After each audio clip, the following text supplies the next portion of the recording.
What's up, Weekend Warriors, to the Week 5 edition of the pod.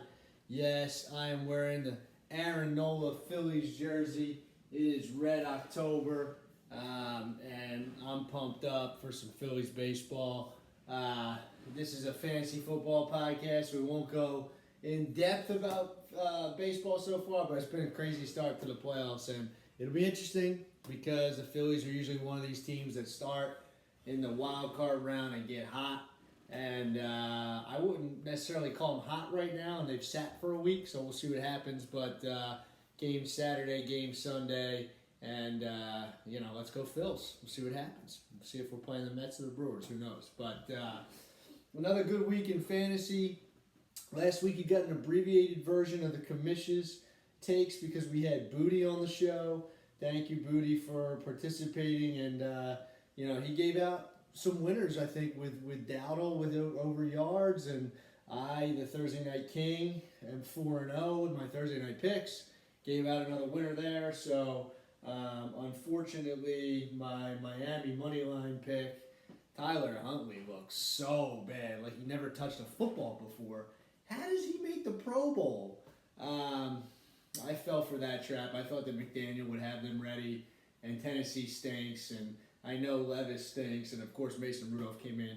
I digress. So 1-1 on NFL picks for the week, 5-3 on the year. So do some math. I'm 4-0 in my Thursday night picks. I'm 1-3 in my other picks. So I think if I go 17-0, I'll probably go viral for my Thursday night picks, and I actually will be the Thursday Night King. That being said, it's only the 5th week. I got a ways to go. Maybe 10-0, or maybe even 9-1 would do it for me. I don't know. Let's pump me up, pump the commish up, but stick around for the Thursday night pick. I'm gonna make you wait a little bit for it. But fantasy picks last week, I had Brett over Kevin. That happened. I had Chris over Jake. That happened.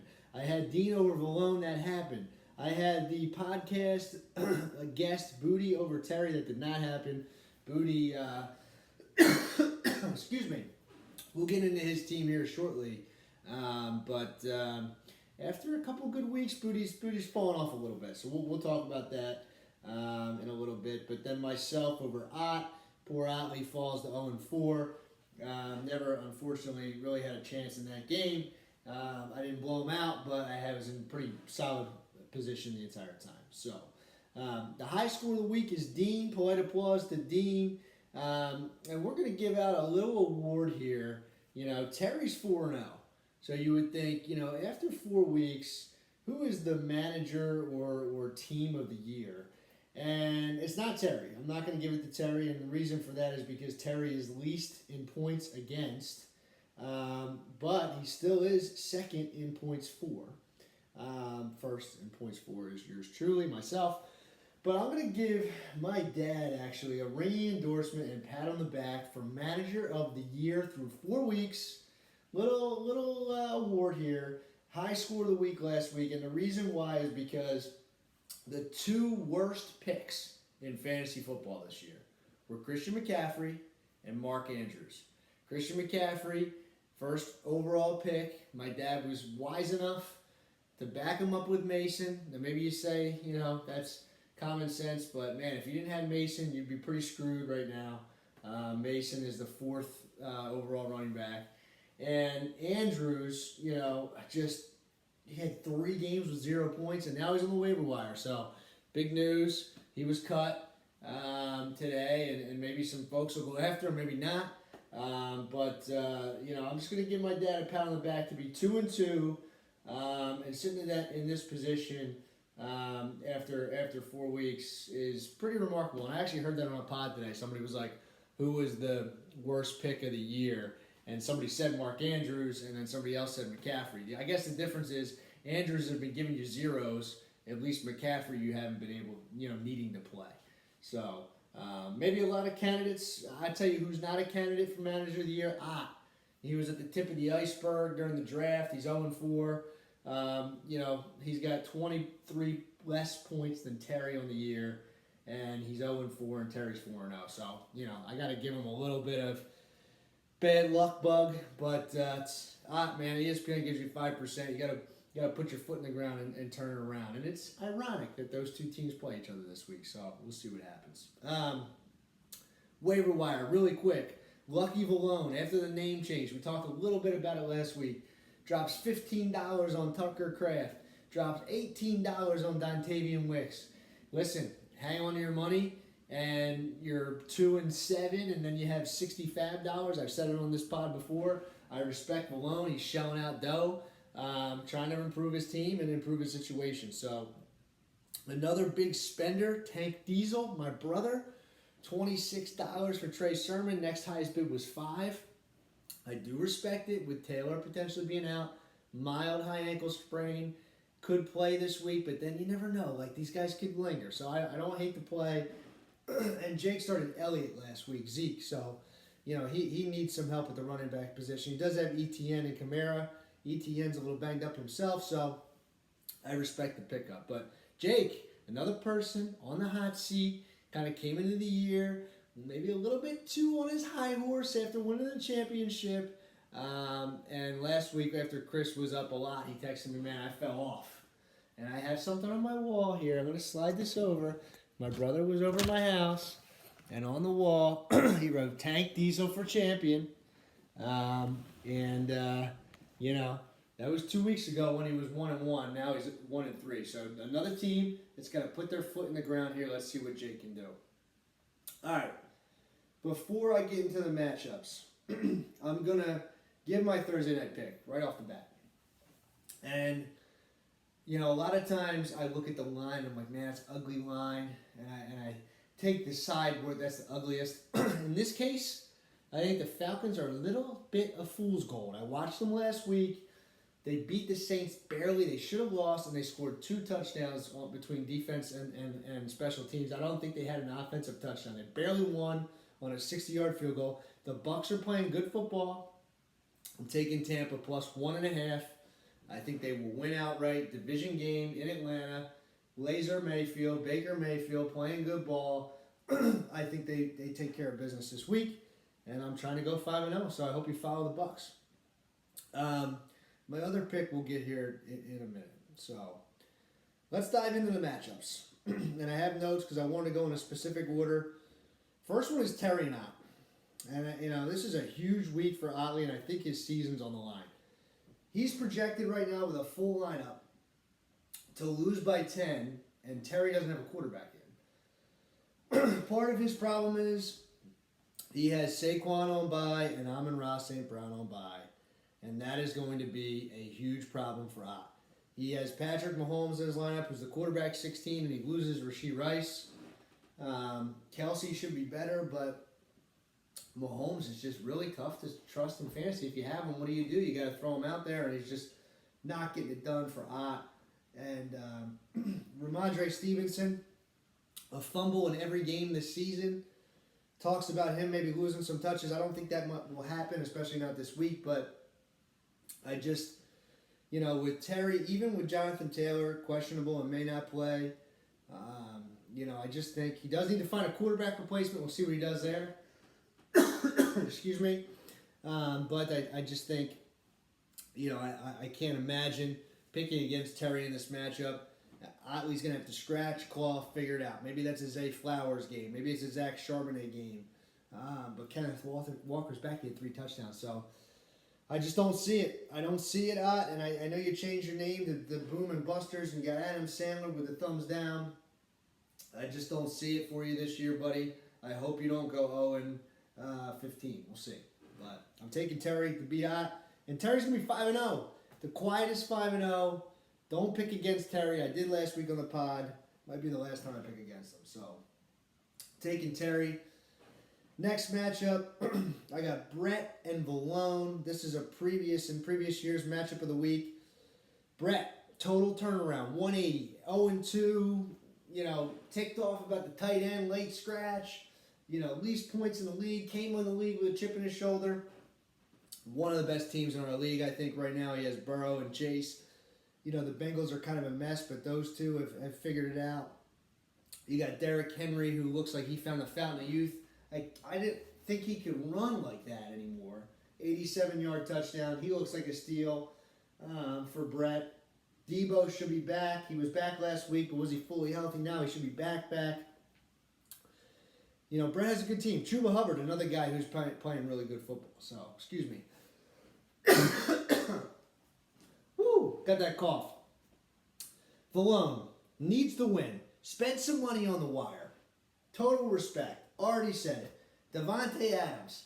He's on a plane in New York. I'm kidding, but he's not going to play for the Raiders. They already came out and said it.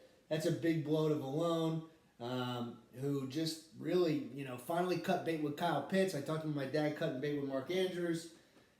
One place Valone's been successful is finding streaming quarterbacks. He had Darnold last week, had the guts to play him in Green Bay, still played really well. Fields this week at home against Dallas. I think that's a good matchup. Bijan at home Thursday night against Tampa Bay. He should score some points. He needs some points from Metcalf. He needs some points from Mike Evans. Valone can win this game. It'll be interesting to see who he throws in his wide receiver 3 position. He did get Wicks. He does have Keenan Allen. He has some options there. Sutton as well. Looking at this, I could flip, but I'm going to stick with Brett. I think that Cincinnati-Baltimore game, Brett, you probably should watch that one pretty closely. I think, with Burrow, Chase, and Derrick Henry. And I just think that Debo will have a nice game against Arizona. I'm taking Brett, but this one I almost did the mid-pod flip, even though I had Brett written down. Matchup of the week runner-up, and I'm going to take Brett. So we'll see what happens there. Next one, Mad Scientist Booty versus Chris. Now let's just talk about Booty's team. I teased it earlier. Breece Hall, something's not right there in New York. I have Garrett Wilson. I bought his jersey. I have him in Dynasty. They're probably going to get Davante Adams now if I had to bet. Something's not right there. Braylon Allen looks good. So that's problem number 1 for Booty. Problem number 2, he cut Anthony Richardson. He's been a problem. Now he's got Baker Mayfield, who we alluded to earlier. Laporta has not been himself. And now the biggest problem, and what I'm very upset about, is Rashee Rice. Somehow there's this ominous presence that maybe he will still have a chance to come back. I don't think that's true. I think he is going to be out for the season, but it's just a huge blow to Booty, who had Marvin Harrison Jr., Olave, McLaurin, and then Rice. Just a crazy 4-pack there. He does get Kenneth Walker back. He did play last week. He had 3 touchdowns. So, but I just think Booty's maybe a middle-of-the-pack team now as opposed to a front runner. However, things change in fantasy very quickly, so we will see. On the other side, Chris won a narrow defeat last week. Josh Allen with a bad game. Still did enough for Chris. Jaden Reed is a rocket with Love back. He could be a top 10 wide receiver this season. Some bye-week issues for Chris with David Montgomery and Tony Pollard. And obviously, we have Puka on IR. Chris, he's winning games. He's 3-1. Let me vet that, make sure I'm not. Yeah, he's 3-1 with Tyreek Hill, who's giving him nothing. Right now with the quarterback situation, if he could tread water, get Tua back for Tyreek, get Puka back. I've been down on Chris's team, but I'm kind of coming around to it. And I actually, in this matchup, am going to take Chris to get knocked down a peg because of the bye week issues that he has, and because of, I just think the Kenneth Walker at home against the Giants. I think Breece will do well in London, and I do think that Mayfield is going to have a nice game Thursday night. So I am going to take Booty in a close one. 2 teams are projected to score very little this week, 107 to 106. Injuries, bye weeks, it's upon us. So taking Booty, but I like the long-term outlook for Chris. All right, matchup of the week, my brother and my dad. I teased, I got my dad up on the pedestal here, so watch me knock him down a peg when I pick my brother here. We'll see. But, I said what I said about Dean's team, solid squad. Kyron Williams, James Conner, Jordan Mason, very strong 3-pack of running backs there. Serviceable wide receivers led by Drake London on Thursday night, and then C.J. Stroud in a potential shootout against Buffalo. Almost picked the over of that game in my my pick, but I'm not. It's not an official pick, but maybe you should take it. Jake on the other side. Tank Dell hopefully back from injury. Excuse me. He's hoping to use Sermon. We'll see what happens with that whole situation. We talked about it. Still needs a defense. That'll have his projection go up. Kamara's been good. Tough matchup against the Chiefs. He'll catch a lot of passes. Lamar Jackson, the quarterback, won on the season. One of the big reasons Jake won the championship last year. Lamar Jackson and CeeDee Lamb in a tough matchup against Pittsburgh. Who do I have written down here? I gotta check. It's Dean, and I thought so. Dean, I like his team. I think this is a pop week for Stroud. Jake just hasn't had the best luck here and just isn't scoring, too many points. Tough matchup for Lamb, tough matchup for Kamara. Jaguars are doing weird things with ETN. I'm taking Dean. I think he gets it done this week in the matchup of the week, the Battle of the Hardings. And it's an important week for both teams, so we'll see what happens. Last one. Me versus my brother-in-law, Kevin. Fun fact, and I almost feel bad about this. I pick Kev to lose every week on this pod. And I'm certainly not picking him to beat me this week. I'm not big on Kevin's team, but he is 2-2. Achane, great player, bad situation. Should get Mixon back. Justin Jefferson's a stud. Ayuk, slow start. Love, huge game last week playing catch-up, but we'll see. No Cooper Kupp. Kev had Carson Steele in his lineup last week with negative points. Put him back in, Kev. I think you should play him again this week. He might do better. But we'll see. I mean, Kevin's got a good, not great team. I got to hope Achane doesn't pop off a big one. I got to hope Love, doesn't have to. How many points did he have last week? 30. I hope that doesn't happen again. So, Kev, another team, I think kind of a mixed bag. Needs Cooper Kupp back. Zamir White stinks. I think my team is much better, I'll be honest with you. I have Jaden Daniels and Kyler Murray. This week I'm going Jaden because he's been ridiculous, and Kyler's been a little lackluster. He's in San Francisco, but, Neighbors being questionable is a little bit of a problem. He's concussed. I really thought he was going to play, but today, bad practice report, but he's the wide receiver 2 on the year, and I also have the wide receiver 1 in Mr. Nico Collins. He is ridiculous. He has 100 more receiving yards than anybody in football. I love him. He will continue to get peppered. Even though I have Jahmyr Gibbs on bye, I'm able to play Brian Thomas Jr. with Jags stink, but he's very involved. And I just think, James Cook should do well in Houston.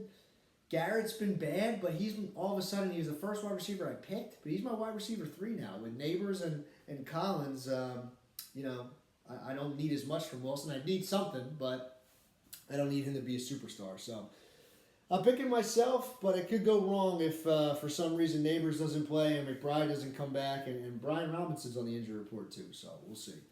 My other pick, super quick, excuse me. My other pick is Cincinnati plus 2.5. I talked about this game earlier. I think it's going to be high scoring.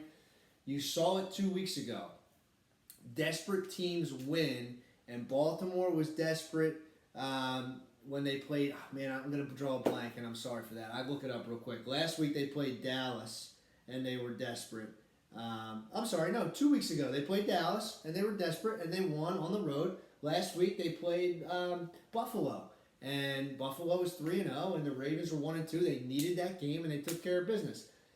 I like the Ravens. They're better than the Bengals. The Bengals need this game on the road, plus 2.5. I'm sorry, they're home, aren't they? Man, I'm all over the place tonight. I'm sorry, guys. Let me see. Bengals schedule. I'm pretty sure they're hosting the Ravens, plus 2.5. Cincinnati gets it done. Guys, week 5 in the books. Red October, okay? Good luck, and we're going to have some more special guests on this pod. They're 1-0 with their celebrity picks, so we'll see what happens. Kamish out.